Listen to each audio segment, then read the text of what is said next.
پاکستان سے بیرون ممالک موجود ہیں، اور ان کو جو ہے تمام جو سزا پانے والے یہ افراد ہیں ان کو ڈیجیٹل دہشت گرد کہا گیا ہے فیصلے میں.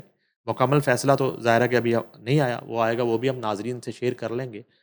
یہ دیکھیں ہم جو ہے 9 مئی والے دن بھی ہم دونوں سما ڈیجیٹل پہ اور سما ٹی وی پہ ہم 9 مئی کا دن رپورٹ کر رہے تھے، آپ کو یاد ہوگا. 10 مئی کو بھی ہم نے شو کیا تھا. ہمارے رپورٹرز جو ہیں وہ ملک بھر میں ان مقامات پر موجود تھے جہاں پر یہ حملے کیے جا رہے تھے. اس میں آپ جناح ہاؤس لے لیں، کور کمانڈر ہاؤس، جی. اس میں آپ کینٹ کے مختلف علاقے لے لیں، اس میں جی ایچ کیو لے لیں، اس میں شہداء کی یادگاریں آپ لے لیں. یہ جو تمام تر حملے تھے اور تمام تر واقعات تھے، یہ بدقسمتی سے جو ہے وہ ہم نے اپنی آنکھوں سے دیکھے، اور پولیس کی وینوں کو جلایا گیا، اور اس میں جو ہے وہ کیجویلٹیز بھی ہوئیں، اور جس کی ایف آئی آر موجود ہیں.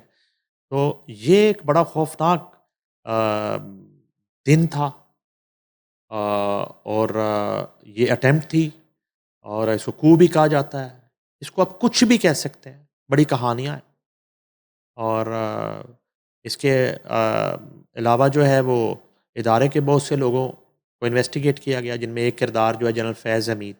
جنرل فیض حمید کا اب یہاں پہ ذکر پھر اس لیے کرنا ضروری ہے کہ میں بہت دیر سے کہہ رہا تھا کہ یہ جتنے نام ہیں، یہ جنرل فیض حمید کا میڈیا سیل تھا. ایکچولی در حقیقت یہ جنرل فیض حمید کا میڈیا سیل تھا. جنرل فیض حمید ان کو پے کرواتے تھے، کرتے نہیں تھے. ٹھیک. کرتے نہیں تھے، کرواتے تھے. کہاں سے کرواتے تھے؟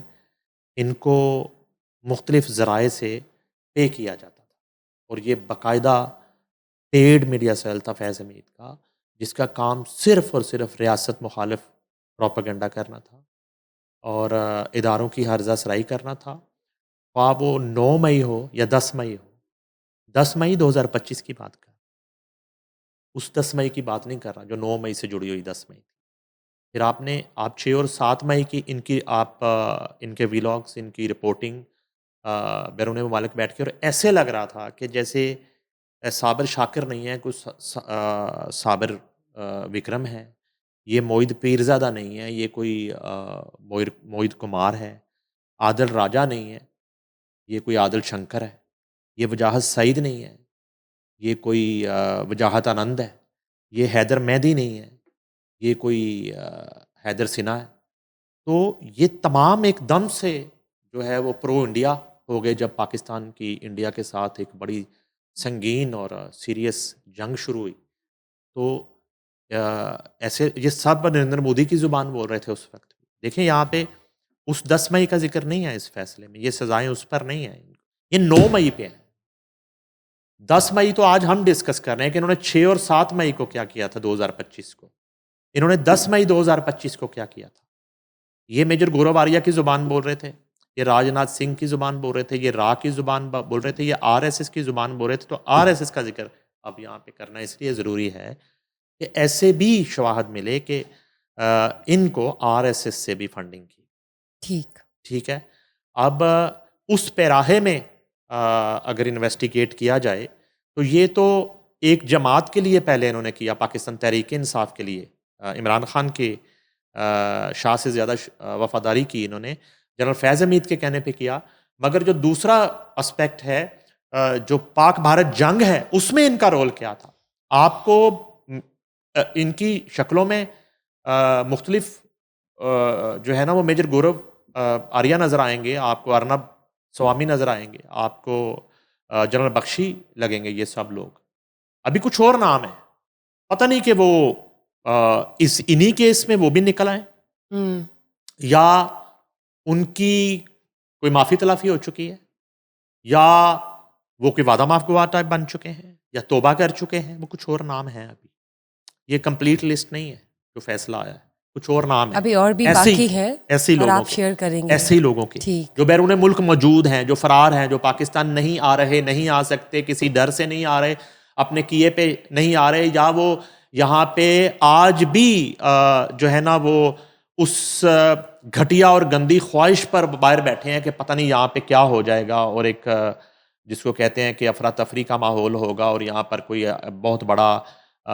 جو ہے رجیم چینج ہو جائے گا، کوئی تخت الٹ جائے گا اور انارکی کی صورتحال. اس انتظار میں اور اس گھٹیا خواہش کے ساتھ وہ لوگ آج بھی غصے میں ہیں بلوں میں بیرون ممالک. یہ جو کردار ہے یہ تو ایکسپوزڈ ہے، اور یہ جب مکمل فیصلہ آ جاتا ہے، اور میں بڑے وثوق کے ساتھ کہہ رہا ہوں کہ 9 مئی کے حوالے سے ان کی اس وقت کی ایکٹیویٹیز اور ان کے رابطے اور ان کا ان جتھوں کو اکسانا، اور وہ لشکر کشی کے پیچھے جو عوامل سارے اس وقت جو ہے وہ عمل پیرا تھے، یہ لوگ اس میں شامل ہیں، ان لسٹوں میں شامل ہیں. اور زمان پارک سے جو زوم میٹنگز ہوئیں، ان زوم میٹنگز کا بھی یہ لوگ حصہ رہے ہیں. کن زوم میٹنگز کا؟ جن زوم میٹنگز کی وجہ سے آج محمود الرشید جو ہے وہ جیل کاٹ رہے ہیں، یا ڈاکٹر یاسمین راشد جیل کاٹ رہی ہیں، اعجاز چودھری جیل کاٹ رہے ہیں، عمر سرفراز چیمہ جیل کاٹ رہے ہیں، خود عمران خان جیل کاٹ رہے ہیں، بشرا بی بی جیل کاٹ رہی ہے.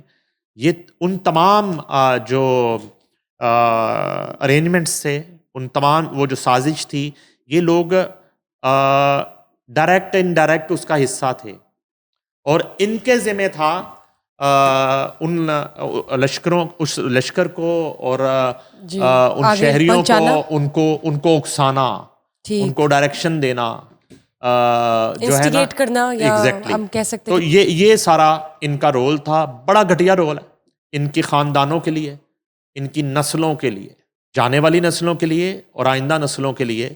یہ لوگ کلنک کا ٹیکا ثابت ہوئے. ان کو اب غدار بھی ان کے لیے بہت چھوٹا لفظ ہے، ان کو اب غدار کا ہے. ملک دشمن وہ چھوٹا لفظ ہے ان کے لیے، انہوں نے جو کیا ہے. اور میں سمجھتا ہوں کہ یہ والی جو انویسٹیگیشن تھی، یہ اس سے پہلے کبھی منظر عام پہ نہیں آئی. کسی ہیئرنگ سے ہمیں کوئی اس طرح کی رپورٹ اس سے پہلے کبھی موصول نہیں ہوئی کہ ان کی اس کیسز میں ان کو طلب کیا گیا یا ان کے حوالے سے. ہاں البتہ اب سمجھ آتا ہے، آج پوری قوم کو یہ سمجھ جانا چاہیے، پوری دنیا میں بیٹھے اوورسیز پاکستانیوں کو سمجھ جانا چاہیے کہ یہ لوگ ملک سے کیوں بھاگے، یہ ملک سے باہر کیوں چلے گئے تھے. ان کو پتا تھا ہم نے کیا کیا ہے، ان کو پتا تھا کہ مستقبل قریب میں یا مستقبل میں ہمارے ساتھ ہم ایکسپوز ہو جائیں گے انویسٹیگیشن میں.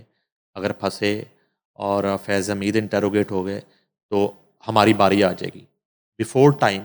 اصل جو کہانی ہے وہ یہ ہے کہ یہ ڈیجیٹل دہشت گردی کر کے باہر بیٹھ کے انہوں نے یہ تمام ایکٹیویٹی کی. تو آج یہ اپنے جس کو کہتے ہیں کہ انجام کو پہنچ گئے، اور یہ بہت بڑا ایک پیغام ہے آج کے ڈیجیٹل میڈیا انفلوئنسرز کے لیے، اور یہ بہت بڑا ایک میسج ہے، اور یہ بہت بڑا الٹیمیٹم ہے کہ ملک کی سلامتی اور یقیناً اداروں کی جو ایک رسپیکٹ ہے ہاں اور جی. اس کی جو ساکھ ہے، اس پر اگر کوئی حملہ کرے گا تو اس کی معافی نہیں. سر نیب کی کھلی کچہری پھر سے لگی، اور اس میں ان تمام متاثرین کے پیسے جو ہے وہ ریکور کروائے گئے ہیں ہاؤسنگ سوسائٹیز کی وجہ سے. اصل میں نا اس خبر کو اس لیے ڈسکس کرنا تھوڑا سا میں سمجھتا ہوں کہ ضروری ہے کہ باضابطہ ایک سرکاری ادارے نے کن کن پروجیکٹ جو ہیں جو لوٹ مار کرنے میں ملوث پائے گئے، جی ان سے لوٹا ہوا پیسہ لٹے ہوئے عوام تک واپس پہنچایا. اچھا یہ پریکٹس ہوتی رہی ماضی میں بھی، لیکن اس دور میں تھوڑا سا کام زیادہ بہتر انداز میں ہو رہا ہے. D G NAB Lahore Mirza Farhan Baig کی زیر صدارت یہ کھلی کچہری ہوئی. نیب لاہور کھلی کچہری میں 300 متاثرین نے شرکت کی. ڈی جی نیب لاہور کے متاثرین سے براہ راست ملاقات ہوئی. زیادہ تر جو شکایات ہیں وہ ہیں جی الجلیل گارڈن، النور آرچڈ، سرمایہ داری، اومیگا ریزیڈینشیا، الرحمان گارڈن، خیابان امین، فار یو ریئل اسٹیٹ، لاسانی oil and traders, B for you, الحمد گارڈن اور پاک عرب سوسائٹی کے متعلق شکایات موصول ہوئی ہیں، اور ڈی جی نیب لاہور کے عوام الناس کی شکایات کے حل کے لیے فوری احکامات جاری کیے گئے ہیں۔ عوامی فراڈ کے خلاف نیب کی زیرو ٹالرنس پالیسی ہے۔ عوام الناس کے ساتھ دھوکہ دہی کے مقدمات میں کارروائی اور ریکوری یقینی بنانے کے لیے سخت احکامات جاری ہیں۔ چیئرمین نیب کی ہدایت پر عوامی مفاد کے تحفظ کے لیے بھرپور اقدامات اٹھا رہے ہیں۔ اچھا، یہ والے جو پروجیکٹ ہیں نا، ان پروجیکٹ سے ابھی ریکوری ہونا باقی ہے۔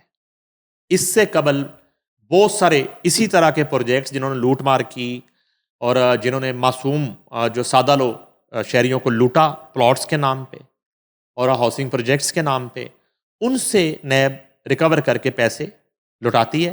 یہ والی کھلی کچہری میں ان پروجیکٹس کے خلاف شکایات موصول ہوئی ہیں سب سے زیادہ، جو 300 کے قریب لوگ ہیں۔ اچھا، اس میں تو کئی بڑے عادی پروجیکٹس ہیں، وہ تو آپ کو ہر کھلی کچہری میں ان کے نام، ان پروجیکٹس میں سے کچھ ہیں ان نام ملیں گے۔ ہر جو ہے نا کچھ عرصے کے بعد ان کے خلاف لاہور میں مختلف مقامات میں مظاہرے آپ کو سننے میں ملیں گے۔ متاثرین ان کے گھروں کے باہر گھیراؤ کرتے ہوئے آپ کو نظر آئیں گے۔ یہ وہ پروجیکٹس ہیں، ٹھیک ہے۔ اور اپنی زندگی کی جمع پونجی لگا کے لوگ جو ہے وہ 5 مرلے کا پلاٹ، 3 مرلے کا پلاٹ، 10 مرلے کی ہے وہ فائل لیتے ہیں، پلاٹ لیتے ہیں۔ بعد میں پتہ چلتا ہے کہ وہ ایک جو فائل ہے، ایک ہی جو پلاٹ ہے، وہ درجنوں لوگوں کو بیچ دیا گیا جی، اور ہر خریدار یہ سمجھ رہا ہے کہ یہ میری پراپرٹی ہو گئی ہے، اور لوگ انسٹالمنٹ دیتے رہتے ہیں، سالہ سال انسٹالمنٹ دے کے جب وہ کمپلیٹ پیمنٹ کر چکے ہوتے ہیں، انہیں بعد میں پتہ چلتا ہے کہ وہ نہ پلاٹ تھا، نہ ہے، نہ اس کا کوئی وجود ہے، وہ ہوا میں ہے۔ اگر ہے بھی تو ان جیسے کو 20 ایک ہی پلاٹ کے مالکان پھر رہے ہیں مارکیٹ میں جو پورا پے کر چکے۔ اس حد تک یہاں پہ، اور ان میں اکثر جو سوسائٹیز آنرز ہیں وہ گرفتار ہیں، وہ مفرور ہیں، بھاگ چکے ہیں، وہ نیب کے جو ہے وہ حراست میں ہیں، اور ان سے پھر وہ پلے بارگن کی جاتی ہے اور ان سے ریکوری کی جاتی ہے، اور ریکوری کر کے نیب جو ہے وہ پھر متاثرین تک پیسے پہنچاتا ہے۔ تو یہ جو کھلی کچہری تھی، اس میں شکایات جو ہے وہ سنی گئی، وہ اپلیکیشنز وصول کی گئی، اور ڈی جی نیب لاہور نے مرزا فرحان بیگ نے اس صدارت کی اس کھلی کچہری کی۔ بہت بہت شکریہ آپ نے شیئر کیا۔ سر یہ بھی بتائیے بلو اکانومی کیا ہے؟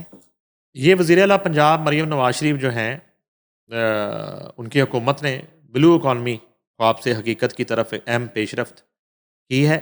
وزیر اعلیٰ مریم نواز شریف کا پنجاب میں آبی حیات کے فروغ کے لیے بڑا اقدام ہے۔ یہ سرگودا اور علی پور میں مجموعی 5600 ایکڑ شرمپ اسٹیٹ بنے گی۔ مریم نواز شریف بنجر اور سیم زدہ زمینوں کو شرمپ فارمنگ کے ذریعے پہلی بار قابل استعمال بنایا جا رہا ہے۔ سرگودا میں شرمپ فارمنگ منصوبے کی 15ویں یومیہ ترقیاتی رپورٹ جاری کی گئی ہے، جس میں 9 تالاب 20 ایکڑ اراضی پر شرمپ فارمنگ کے لیے تیار کیے گئے ہیں۔ 5320 میٹر ڈرینج مکمل کر لی گئی ہے۔ اگلے مرحلے میں مزید 10 ایکڑ اراضی پر شرمپ فارمنگ کے لیے سروے بھی مکمل ہو گیا۔ 4.5 ارب روپے کی لاگت سے 99 کوالٹی کنٹرول لیبارٹریز جو ہے 99% وہ مکمل ہو گئی ہیں۔ مظفر گڑھ میں تحقیق اور شرمپ فارمنگ کے لیے سازگار ماحول کی فراہمی کی جو لیبارٹری ہیں وہ 98% اس کا کام مکمل ہو گیا ہے۔ شرمپ فارمنگ کے فروغ کے لیے پاکستانی ماہرین سعودی عرب اور میکسیکو میں تربیتی دورے بھی مکمل کر چکے ہیں۔ شرمپ فارمنگ کے فروغ کے لیے عملے کی فراہمی کا عمل بھی تکمیل کے آخری مراحل میں ہے۔ اچھی بات ہے۔ پنجاب میں شرمپ فارمنگ کی ٹیکنیکل تربیت کے لیے غیر ملکی ماہرین جیفری اور جیمی ڈومین سیک نے پاکستان کا دورہ کیا تھا۔ شرمپ فارمنگ پروجیکٹ کے لیے 100 انٹرنز کے تحریری امتحانات بھی ہو چکے ہیں۔ شرمپ فارمنگ کے لیے 32 ٹیوب ویلوں اور 8 ٹرانسفارمرز کی تنصیب کا کام مکمل ہو چکا ہے۔ شرمپ فارمنگ ریسرچ کے لیے 64 تالابوں میں شرمپ کا بیج ڈالا گیا تھا۔ سرگودا کے چک نمبر 58 میں 124 ایکڑ اراضی پر شرمپ اسٹیٹ اور ویلیو چین قائم ہوگی۔ 57 تالاب کی کھدائی مکمل کر لی گئی ہے، اور اس کے علاوہ رکھ علی ولی مظفر گڑھ میں 57 تالابوں اور 50 ٹیوب ویلز کی کھدائی کا کام بھی مکمل ہو چکا ہے۔ شرمپ فارمنگ کے آغاز سے پنجاب کی برآمدات میں بڑا اضافہ ہوگا۔ مریم نواز شریف منصوبے سے ہزاروں نوجوانوں کے لیے روزگار کے مواقع پیدا ہوں۔ سی ایم پنجاب، اور پنجاب میں بلو اکانومی کا اب تک کا سب سے بڑا یہ منصوبہ ہے جو متعارف کروایا گیا۔ چلیے تو بہت اچھی بات ہے کہ اس پہ کام ہونا شروع ہو گیا اور ڈرینیج جو ہے وہ بھی تیار ہو گئی ہے اور 20 ایکڑ پر یہ جو فارم ہے شرمپ کا وہ تیار ہو رہا ہے. زبردست. سر ایک کالم کی بات کرنا چاہوں گی جس کے حوالے سے کافی باتیں ہو رہی ہیں سوشل میڈیا پر بھی. 25 ایج ہے مسٹر زہرین جنہوں نے لکھا ہے. کیا حقیقت ہے اور کیا بیک گراؤنڈ ہے اس کا؟ یہ ایک فنکار جوڑے کا بچہ ہے، زورین نظامانی. یہ کیسر نظامانی اور فضیلہ قاضی کا بچہ بتایا جاتا ہے مبینہ طور پہ. اور یہ اسٹڈی کے سلسلے میں بیرون ملک ہے، غالباً امریکہ میں، اور وہاں سے اس نے کوئی کالم لکھا ہے مقامی اخبار میں، انگریزی اخبار میں، جو تھوڑی دیر کے بعد ریموو ہوا ہے، ڈیلیٹ ہوا ہے ڈیجیٹل سے. مگر سنا ہے کہ اس کالم میں کوئی ہرزہ سرائی کی گئی ہے اور بڑا کوئی انقلابی کالم ہے اور بڑی ایک اسمارٹ ٹیسٹر لگایا گیا یہ بچے کے نام سے کالم جنہوں نے لکھوایا ہے. یہ کالم، یہ تحریر اس بچے کی نہیں ہے.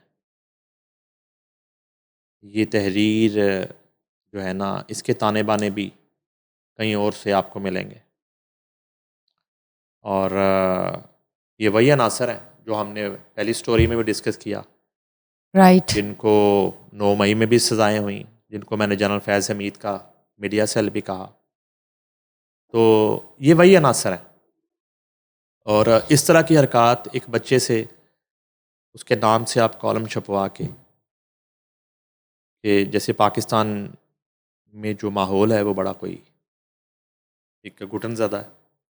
یہاں پہ کوئی ڈیموکریسی نہیں ہے، کوئی آزادی نہیں ہے، آزادی اظہار رائے نہیں ہے. اور نئی نسل جو ہے وہ بالکل اکتا چکی ہے اور تنگ آ چکی ہے، اور یا وہ ملک سے باہر جانا چاہتی ہے یا وہ تبدیلی چاہتی ہے، اور تبدیلی بھی. تو یہ جو ہے نا ایک بہت بڑا ڈرامہ ہے جو وقت آنے پہ ثابت ہو جائے گا. اور یہ اس بچے کی تحریر نہیں ہے، یہ فنکار جوڑے کا جو بچہ ہے. اور 9 کے پیرنٹس انوالو ہیں اس میں. اور یار پیرنٹس کی آپ بات جب کرتے ہیں، ان کے ہم بڑے ڈرامے دیکھتے رہے بچپن میں. ان کو تو ابھی سول ایوارڈ جو ہیں، صدارتی ایوارڈ اناؤنس ہوئے ہیں میاں بیوی کو، غالباً دونوں کو ہی. اور 23 مارچ کو ان کو ایوارڈس ملنے ہیں جو اطلاعات ہیں. تو میرا خیال ہے کہ اگر ان کا بچہ اتنا انقلابی ایک رائٹر ہے اور اتنا تنگ ہے اس ملک سے، اور وہ کہتا ہے کہ وہ ملک چھوڑ کے جا چکا ہے اور وہ اکساتا ہے یوتھ کو، تو ان کو سب سے پہلے ان کو ایوارڈ نہیں واپس کرنے چاہیے، اس کمیٹی کو جنہوں نے ان کے ایوارڈز اناؤنس کیے ہیں فوری طور پہ ان کے ایوارڈز کینسل کر دینے چاہیے. اور یا پھر یہ اس بچے کو ڈس آن کریں کہ ہمارا اس بچے سے کوئی تعلق نہیں. ایک آک نامے کا دے دینا، اسی طرح کا اسی اخبار میں ایک ایڈ دے دیں آک نامے کا.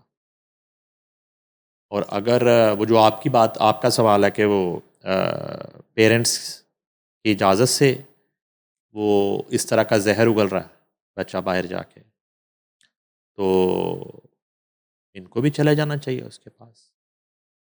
اور ابھی تک کوئی ان میاں بیوی کی طرف سے کوئی اسٹیٹمنٹ نہیں آیا، لیکن یہ بھی ایک سازش ہے اور ایک ٹیسٹر ہے. اور یہ تقریباً اسی وقت ہی ہوتا ہے جب صابر شاکر، معید پیرزادہ، عادل راجہ، وجاہت سعید، حیدر مہدی، ان لوگوں کو اور شاہین صبائی کو عمر قید کی سزا سنائی جاتی ہے ڈیجیٹل دہشت گردی کرنے پہ. اور یہ ڈیجیٹل دہشت گردی کی سزاؤں کے دن ہی تقریباً یا اس سے کچھ گھنٹے پہلے ایک قلمی دہشت گردی کی جاتی ہے، ایک تحریری دہشت گردی کی جاتی ہے. اور باہر بیٹھ کے اس طرح ایک ملک کا امیج جو ہے وہ خراب کرنے کی کوشش کی جاتی ہے. تو یہ سازشیں جو ہیں، یہ اس میں انڈیا کا ہر وقت رول جو ہے وہ رہے گا اور رہتا ہے. اور ہمارا سب سے بڑا دشمن جو ہے وہ خطے میں یا دنیا میں وہ نریندر مودی ہے. تو یہ وہاں سے بہت سی پیڈ جو ہے اٹیمپٹس بھی ہوتی ہیں, کیونکہ 10 مائی والی جنگ تو نہ وہ لڑنے کی پوزیشن میں اب ہے, نہ شاید کبھی ہوگا براہ راست.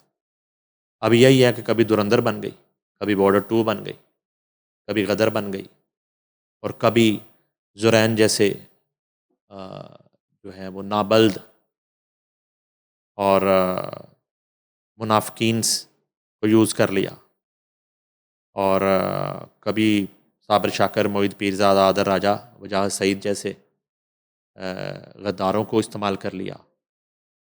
اور یہ اصل میں تانے بانے سارے وہی ہیں. سر یہ بھی بتائیے, مسٹر رجب بھٹ اور جو لائرز کمیونٹی ہے ان کے درمیان کشیدگی چل رہی ہے, اس کے ساتھ ساتھ جن لائر کا لائسنس کینسل کیا گیا ہے وہ کیا ماجرا ہے؟ وہ معاملہ نا تھوڑا مشکوک ہو گیا. وہ تو بڑی عجیب و غریب کہانیاں سننے کو مل رہی ہیں. وہ جو واقعہ کراچی میں ہوا ہے اس کو بھی کوئی کچھ ذرائع جو ہیں وہ مشکوک بنا رہے ہیں اور کوئی فکس میچ قرار دے رہے ہیں. اور اس طرح کی بھی اطلاعیں ہیں کہ جو ایڈوکیٹ علی اشفاق ہیں ان کو بھی نہیں پتہ تھا کہ اس طرح کا وہاں پہ معاملہ ہوگا, لیکن اطلاع یہ بھی ہے کہ شاید رجب بٹ کو پہلے سے پتہ تھا, اور اس کا جو ساتھی نانی والا یوٹیوبر ہے ان کو پتہ تھا کہ وہاں پہ یہ ہونا ہے. اچھا, وہ اس طرح کی جو حرکت ہے, وہ جو اسائلم کی ایک اٹیمپٹ کر رہا تھا لندن میں, ڈیپورٹ ہو گیا رجب بٹ, وہ تو اس لیے بھی کر سکتا, مگر تھوڑا سا اس معاملے کی جو سینسٹیوٹی تھی, واقعات یہ ہو جاتے ہیں کورٹس کے ہاتھے میں اکثر, فیملیز کورٹس میں بھی آپس میں, لیکن تھوڑا سا شاید علی اشفاق جو ہیں جو جنرل فیض حمید کے وکیل بھی رہے, تو اس لیے یہ جو ہے نا معاملہ کافی مشکوک ہوتا جا رہا ہے. ان کو نا تھوڑا سمجھنے کی ضرورت تھی کہ وہ اپنی برادری, بے شک وہ رجب بٹ کے وکیل تھے, اس دن اسٹرائک تھی, اور انہیں تو بخوبی پتہ ہونا چاہیے تھا کہ اسٹرائک والے دن کورٹ میں جانا چاہیے نہیں جانا چاہیے, یہ فیصلہ انہیں کرنا چاہیے تھا. پھر وہ ایک الگ گیٹ سے اندر ان کو لایا جاتا ہے, رجب بٹ الگ گیٹ سے جاتا ہے, اور اس سے پہلے یہ سارا تماشا لگ چکا ہوتا ہے. تو وہ کوئی اپنی وکلا برادری کے خلاف گئے, ایف آئی آر کٹوائی ٹائپ چیزیں.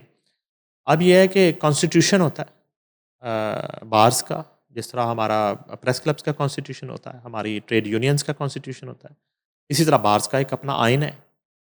اور یہ جو ایکٹ تھا علی اشفاق کا, ایڈوکیٹ جو ہے, وہ شاید جو ہے وہ اس کانسٹیٹیوشن کی وائلیشن ہے کچھ شکوں کی, جس پر ان کا لائسنس معطل کیا گیا. ڈپینڈ یہ کرتا ہے کہ جو فیصلہ کرنا ہے بار کی اس کمیٹی نے, کیا وہ بحال کرتی ہے اگلی میٹنگ میں لائسنس, یا مستقل منسوخ کر دیتی ہے, ڈپینڈ کرتا ہے. یا اس سے پہلے علی اشفاق جو ہے, اگر واقعی انہوں نے ان آئینی وائلیشن کی ہے بارز کے اس کانسٹیٹیوشن کی, اس پہ وہ معافی مانگتے ہیں, رجب بٹ کی کیس کی پیروی چھوڑتے ہیں. علی اشفاق جو ہیں وہ عمران ریاض کے بھی وکیل تھے, شاید آپ کو یاد ہو. پھر وہ جنرل فیض حمید کے بھی وکیل تھے, بذریعہ عمران ریاض. تو وہ جو ہے نا معاملہ, مجھے لگتا ہے میری رائے میں علی اشفاق کے ساتھ بھی ہاتھ ہو گیا. اس کو آپ ٹریپ بھی کہہ سکتے ہیں. ٹھیک, کہ اس انداز میں جو ہے نا وہ وہاں لے جایا گیا, اور یہ سارا کرنے کے بعد ایک لڑائی کا ماحول بنایا گیا, اور ایک پر ان کے خلاف ایک کیس بنا کے پروپیگنڈا اور وہ لائسنس معطل کر دیا. چلیں دیکھتے ہیں مزید حقیقت کیا ہے, اور منظر عام پر جو بھی آئے گا وہ ہم ناظرین کے ساتھ بھی شیئر کریں گے. Thank you sir for being part of today's show. Thank you guys for watching us today. Just stay tuned for another session. Till then, bye bye.